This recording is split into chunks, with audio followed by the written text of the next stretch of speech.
আল্লাহ তাআলা বলেন, ও জিব্রাইল শোনো, আমি আল্লাহ এই দুনিয়ায় তৈরি করব ও দুনিয়ার মানব জাতি ও জিন জাতির হেদায়েতের জন্য লক্ষাধিক নবী রাসূলগণকে পাঠাবো। সর্বশ্রেষ্ঠ ও সর্বশেষ নবী মুহাম্মদকে পাঠাবো। এই নবীর উম্মতের উপর আমি 5 ওয়াক্ত নামাজ ফরজ করব। আর প্রতি 5 ওয়াক্ত নামাজের মধ্যে 17টা করে রাকাত আমার জন্য ফরজ করব। প্রত্যেকটা রাকাতের মধ্যে 2টো করে সিজদা হবে। আর প্রত্যেকটা সিজদার মধ্যে ওই নবীর উম্মত 3বার করে সুবহানা রাব্বিয়াল আলা পাঠ করবে।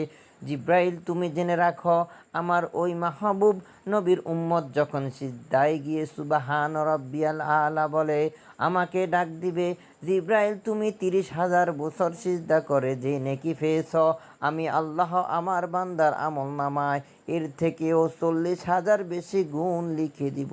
সুবহানাল্লাহ।